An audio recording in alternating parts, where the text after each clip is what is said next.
Around ಮಧ್ಯಾಹ್ನ ಇರಬೇಕು. ಕೆಲವ್ರು ಫೋನ್ ಮಾಡಿದ್ರು ಒಂದು 2, 2:30, 3 ಗಂಟೆ ಮಧ್ಯೆ.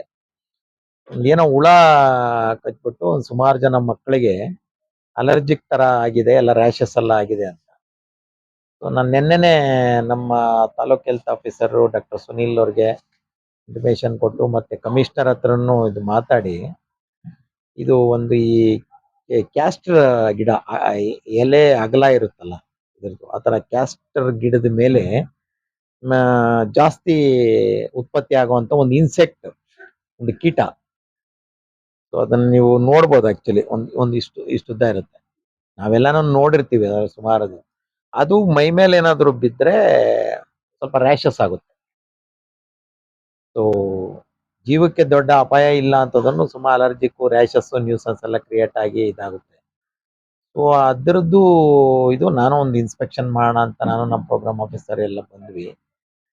ಸೊ ಇದು ಇಶ್ಯೂ ಏನಪ್ಪಾ ಅಂತಂದ್ರೆ ಆ ಗಿಡ ಒಂದು ಪದೇ ಎಲ್ಲ ಇದ್ದು ಎಲೆ ಇದ್ದ ಅಂತ ಏನಾದ್ರು ಹುಳ ಆಗ್ಲಿ ಏನಾದ್ರು ಕಂಡ್ರೆ ಮುನ್ನೆಚ್ಚರಿಕೆ ಬಗ್ಗೆ ಅದನ್ನ ಅವಾಯ್ಡ್ ಮಾಡ್ಬೇಕು. ಇಲ್ಲ ಅಂತಂದ್ರೆ ನೋಡಿ ಪಾಪ ಮಕ್ಕಳು ಅದು ಜಾಸ್ತಿ ಒಂದ್ ಮಳೆ ಏನಾದ್ರು ಬಿತ್ತು ಒಂದೆಲ್ಲ ಜಾಸ್ತಿ ಉತ್ಪತ್ತಿ ಆಗ್ಬಿಟ್ರೆ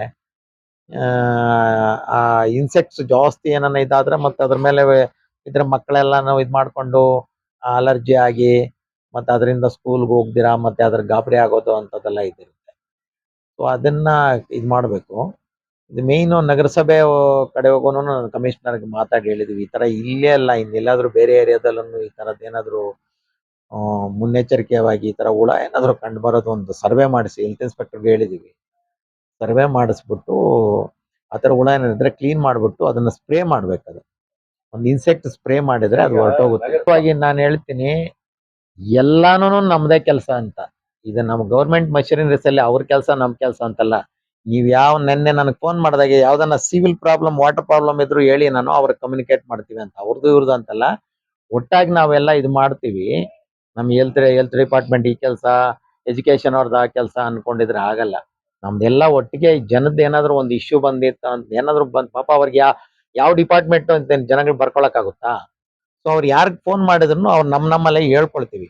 ಈಗ ನನಗೆ ಫೋನ್ ಬಂತು, ನಾನೇನ್ ನಮ್ದೆಲ್ಲ ಇದು ಅಂತ ಹೇಳಿಲ್ಲ. ಫಸ್ಟ್ DHO ಹೋಗಿ ಇನ್ಸ್ಪೆಕ್ಷನ್ ಮಾಡಿ ಹೇಳಿ ಅಂತಂದ್ರೆ ಅವ್ರು ಸರ್ ಈ ತರ ನಗರಸಭೆ ಅವ್ರದ್ದು ಅವಶ್ಯಕತೆ ಐತೆ, ಕ್ಲೀನಿಂಗು ಮತ್ತೆ ಸಿಂಪಡಿಸೋದೆಲ್ಲಾನು ಮಾಡಬೇಕು ಅಂತ ಹೇಳಿದ್ರೆ ಕಮ್ಯುನಿಕೇಟ್ ಮಾಡಿದೀವಿ, ಮಾಡ್ತಾರೆ. ಈ ಮಕ್ಕಳನ್ನೆಲ್ಲಾನು ಎಲ್ಲ ಸರ್ವೆ ಮಾಡಿಸ್ಬಿಟ್ಟು ಅದು ಸ್ಕಿನ್ ಅಲರ್ಜಿಕ್ ಏನ್ ಟ್ರೀಟ್ಮೆಂಟ್ ಕೊಡಬೇಕು, ಲೋಷನ್ಸು ಟ್ಯಾಬ್ಲೆಟ್ಸ್ ಅದನ್ನೆಲ್ಲನೂ ಕೊಟ್ಟಿದೀವಿ. ಅವ್ರಿಗೆ ತಿಳುವಳಿಕೆ ಹೇಳೋದನ್ನು ಮಾಡಿದೀವಿ. ಪ್ಲಸ್ ಈ ತರ ಕ್ಲೀನಿಂಗು ಮತ್ತೆ ನೋಡಿ ಅಲ್ಲಿ ನೀವು ನೋಡ್ಬೋದು ಆಕ್ಚುಲಿ ಆ ಸ್ಪ್ರೇ ಮಾಡಿದ್ರೆ ಇವೆಲ್ಲ ಹೊರಟೋಗ್ತವೆ. ನಾವು ಗೈಡ್ ಮಾಡ್ತೀವಿ, ನಗರಸಭೆ ಅವರೆಲ್ಲನೂ ಹೆಲ್ತ್ ವಿಂಗ್ ಇರುತ್ತೆ. ಅವ್ರಿಗೆ ಗೊತ್ತಾಗ್ಲಿ ಅಂದ್ರೆ we are there. Health related ಯಾರೇ ಆಗ್ಲಿ, ಯಾವ ಡಿಪಾರ್ಟ್ಮೆಂಟ್, ಮುನ್ಸಿಪಲ್ ಆಗ್ಲಿ, ಎಜುಕೇಶನ್ ಆಗ್ಲಿ, ಏನೇ ಇದ್ರಲ್ಲಿ ನಾವು ಗೈಡೆನ್ಸ್ ಕೊಡೋದಕ್ಕೆ, ಅದಕ್ಕೆ ಏನ್ ಟ್ರೀಟ್ಮೆಂಟ್ ಅದಕ್ಕೆ ಹೇಗ್ ಮಾಡ್ಬೇಕು ಅನ್ನೋದ್ರಲ್ಲಿ ವಿ ಆರ್ ಆಲ್ವೇಸ್ ಓಪನ್ ಹೇಳ್ತೀವಿ. ನನಗೆ ನೆನ್ನೆನೆ ಗೊತ್ತಾಗಿದ್ದು ವಿಷಯ. ನೆನ್ನೆ ಗೊತ್ತಾಗಿದ ತಕ್ಷಣ ನಾನು ಅವ್ರ ಜೊತೆ ಇದು ಮಾಡಿದೀವಿ, ಮತ್ತೆ ಇವ್ರಿಗೆಲ್ಲ ಹೇಳಿದ್ವಿ. ಬಟ್ ವಿಷಯ ನನಗೆ ನೆನ್ನೆ ಗೊತ್ತಾಗಿದ ತಕ್ಷಣ ನಾನು ನೋಡೋಣ ಅದು ಏನು ಯಾವ ಮಟ್ಟದಲ್ಲಿದೆ, ಎಷ್ಟು ಸಿವಿಯರ್ ಆಗಿದೆಯಾ ಅಥವಾ ಬೇರೆ ಕಡೆ ಏನ್ ಪ್ರಿಕಾಷನ್ಸ್ ತಗೋಬೇಕು ಅಥವಾ ಇಲ್ಲಿ ಏನ್ ತೊಂದರೆ ಆಗಿದೆ ಅಂತ ನೋಡೋಣ ಅಂತ ಬಂದಿದ್ದೀವಿ.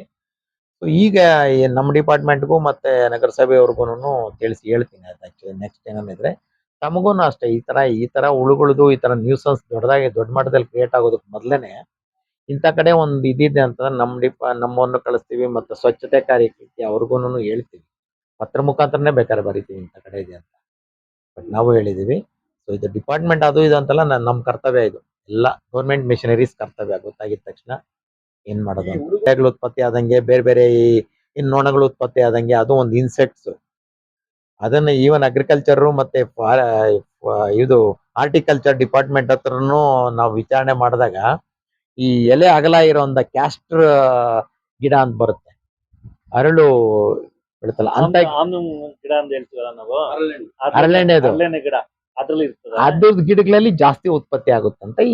ಈ ಟೆಂಪರೇಚರ್ ಮತ್ತೆ ಈ ಕಾಲದಲ್ಲಿ ಈ ಸೀಸನ್ ಅಲ್ಲಿ ಸ್ವಲ್ಪ ಜಾಸ್ತಿ ಉತ್ಪತ್ತಿ ಆಗುತ್ತೆ ಈ ಗಿಡ. ಇದು ಇಷ್ಟು ವರ್ಷ ಎಲಿನೋ ಎಫೆಕ್ಟ್ ಇರ್ಲಿಲ್ಲ, ಈ ಟೈಮ್ ಎಲಿನೋ ಎಫೆಕ್ಟ್ ಇರೋದ್ರಿಂದ ನಮ್ಗೆಲ್ಲ ಮಳೆಗಳು ಕಮ್ಮಿ ಆಗಿದೆ.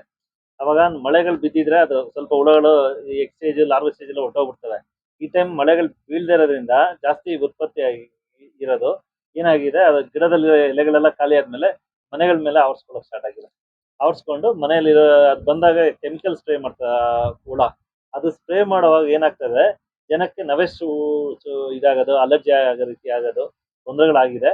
ಅದಕ್ಕೆ ನಾವು ಬಂದ್ಬಿಟ್ಟು ಇಲಾಖೆಯಿಂದ ಸರ್ ಇನ್ಸ್ಟ್ರಕ್ಷನ್ ಪ್ರಕಾರ ಚಿಕಿತ್ಸೆ ಮಾಡ್ತಾ ಇದೀವಿ. ನಾನೇನ್ ಹೇಳ್ತೀನಿ, ತಮ್ಮ ಮುಖಾಂತರ ತಮಗೂ ಮತ್ತೆ ಈ ಸಾರ್ವಜನಿಕರಿಗೆ ಇದೇ ಅಲ್ಲ, ಯಾವುದೇ ಆಗ್ಲಿ ಹುಳ, ಈಗ ನಾವು ಸೊಪ್ಪು ತರ್ತೀವಿ ಅಥವಾ ಇನ್ನೇನೋ ಇದ್ ಮಾಡ್ತೀವಿ, ಅದ್ರಲ್ಲಿ ಕೆಲವು ಏನನ್ನ ಇನ್ಸೆಕ್ಟ್ಸ್ ಇರುತ್ತೆ, ದಯವಿಟ್ಟು ಅದು ಯಾವುದನ್ನು ಟೇಕ್ ಇಟ್ ಫಾರ್ ಗ್ರಾಂಟೆಡ್ ಇಲ್ಲ. ಯಾವ್ದ್ರಲ್ಲಿ ಬೇಕಾದ್ರೂ ಮೈಲ್ಡ್ ಆಗಿ ವಿಷಪೂರಿತ ಇವು ಇರ್ಬೋದು.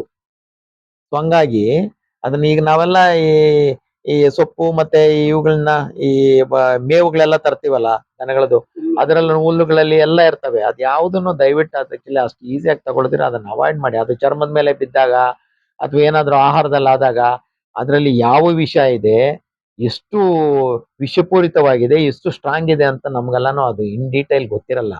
ಸೊ ಓವರ್ ಆಲ್ ನನ್ನ ಅಪೀಲ್ ಏನಂತಂದ್ರೆ, ಯಾವುದೇ ಇದು ಆತರ ಕೀಟ ಏನೋ ಆ ಹುಳುಗಳು ಅಥವಾ ಕೀಟಗಳೇನಾದ್ರೂ ಕಂಡು ಬಂದ್ರೆ ಅದನ್ನ ನಿಮ್ಮ ಲೆವೆಲ್ ಅಲ್ಲೇ ಒಂದ್ ಸ್ವಲ್ಪ ಸೆಗ್ರಿಗೇಷನ್ ಮಾಡಿ ಅವಾಯ್ಡ್ ಮಾಡಿ. ಅದು ಚರ್ಮದ ಮೇಲೆ ಬೀಳೋದು, ಎಸ್ಪೆಷಲಿ ಮಕ್ಕಳು ಮತ್ತು ವಯಸ್ಸಾದವರು ಇದ್ರ ಮೇಲೆ, ವಯಸ್ಸಾದವರು ಇದರಲ್ಲಿ, ಆಮೇಲೆ ಪೇಷಂಟ್ಗಳಾಗಿರ್ತಾರೆ, ಅವ್ರಿಗೆ ಇಮ್ಯುನಿಟಿನೂ ಕಡಿಮೆ ಇರುತ್ತೆ. ಇದು ಆಕ್ಚುಲಿ ಒಂದು ಅಲರ್ಜನ್ಸ್ ಒಂದ್ ಸ್ವಲ್ಪ ಕಡಿಮೆ ಇದ್ರೂ ಜಾಸ್ತಿ ಅವರಿಗೆ ಎಫೆಕ್ಟ್ ಆಗುವಂತ ಚಾನ್ಸಸ್ ಇರುತ್ತೆ.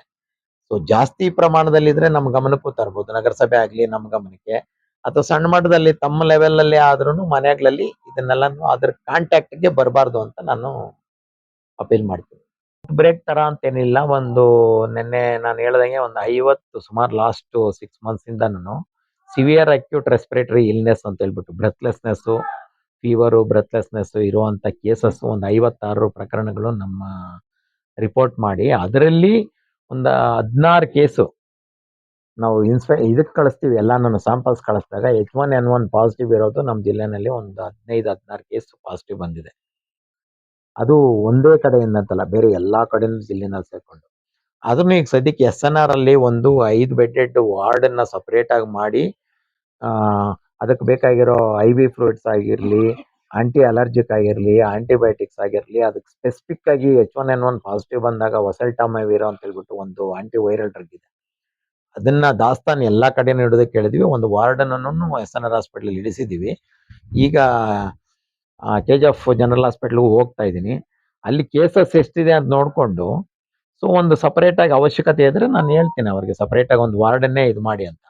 ಅಥವಾ ಜಾಸ್ತಿ ಕೇಸಸ್ ಇಲ್ಲ ಅಂತಂದ್ರೆ ಒಂದು ವಾರ್ಡನ್ನ ಸಪರೇಟ್ ಆಗಿ ಇಟ್ಬಿಟ್ಟು ಬೇರೆ ಪೇಷಂಟ್ಗಳನ್ನ ಏನು ಮಾಡಿದ್ರೆ ಅದು ಮಾಡೋದನ್ನು ಇದಾಗಲ್ಲ, ಅವಶ್ಯಕತೆ ಇರಲ್ಲ.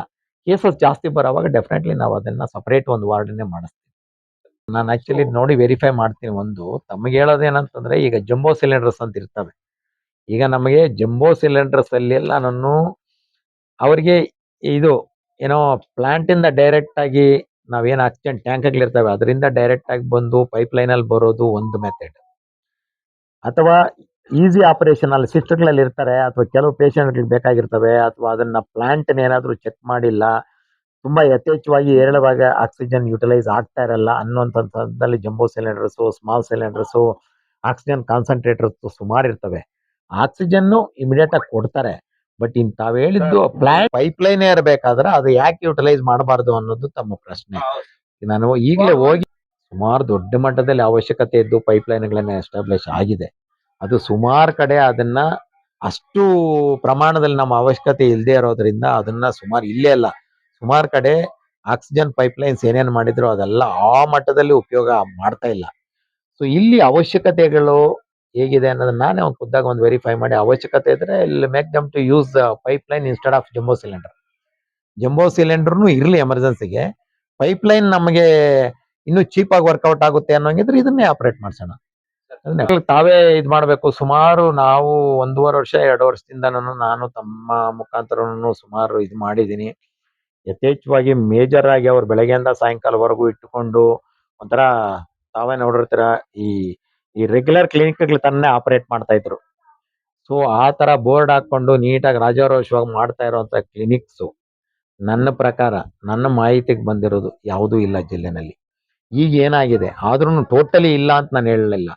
ಕೆಲವರು ಏನ್ ಮಾಡ್ತಾ ಇದಾರೆ ನನ್ನ ಗಮನಕ್ಕೆ ಬಂದಿರೋದು, ನಾವು ಕ್ಲೋಸ್ ಮಾಡಿರ್ತೀವಿ, ಕ್ಲೋಸ್ ಆದ್ಮೇಲೆ ಯಾವುದೋ ಒಂದು ಹಳ್ಳಿನಲ್ಲಿ ಬೋರ್ಡ್ ಇಲ್ದೆ ಹೋಗಿ ಅವನು ಓಪನ್ ಮಾಡ್ಕೊಳ್ಳೋದು ಒಂದು. ಪೊಲೀಸ್ ಡಿಪಾರ್ಟ್ಮೆಂಟ್ ಗಮನಕ್ಕೂ ತಂದಿದ್ದೀನಿ.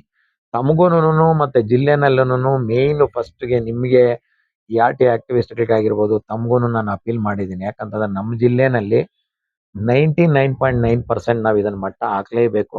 ದಯವಿಟ್ಟು ತಮ್ಮ ಗಮನಕ್ಕೂ ಏನಾನ ಬಂದ್ರೆ ನಮಗೆ ಮಾಹಿತಿ ಕೊಡಿ ಅಂತ ಹೇಳ್ಬಿಟ್ಟು ಸುಮಾರು ಸರಿ ಅಪೀಲ್ ಮಾಡಿದ್ದೀನಿ. ಈಗಲೂ ಅಪೀಲ್ ಮಾಡ್ತಾ ಇದ್ದೀನಿ.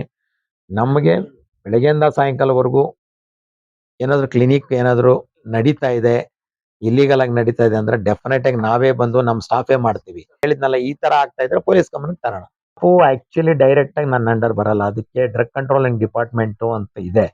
ಬಟ್ ಅದೇನಾನ ಇಶ್ಯೂಸ್ ಬಂದಾಗ ನನ್ನ ಗಮನಕ್ಕೆ ತಂದ್ರೆ ನಾನು ಅವ್ರನ್ನ ಹೇಳಿ ಅವ್ರ ಮುಖಾಂತರ ಇದು ಮಾಡಿಸ್ತೀನಿ. ಯಾಕಂದ್ರೆ ನಾನು ಮೊದಲೇನೆ ಹೇಳ್ದಂಗೆ ಯಾವುದೇ ವಿಷಯನ ನನ್ನ ಅಂಡರ್ ಬರಲ್ಲ, ನನಗ್ ಬರಲ್ಲ ಅಂತ ಹೇಳೋದಕ್ಕೆ ನಾನು ರೆಡಿ ಇಲ್ಲ. ಬಟ್ ನಮ್ಮ ಆಫೀಸನ್ನ TH1 ಹೋಗ್ಬಿಟ್ಟು ಕ್ಲೋಸ್ ಮಾಡಿ ಅಥವಾ ಪ್ರೋಗ್ರಾಮ್ ಆಫೀಸರ್ ನಾನು ನಡ್ರಿ ಕ್ಲೋಸ್ ಮಾಡೋಣ ಅನ್ನೋದಕ್ಕೆ ವ್ಯವಸ್ಥೆ ಇಲ್ಲ. ಡ್ರಗ್ ಕಂಟ್ರೋಲ್ ಡಿಪಾರ್ಟ್ಮೆಂಟ್ ಮುಖಾಂತರ ಅದನ್ನ ಮಾಡಿಸ್ಬೇಕು. I will do that.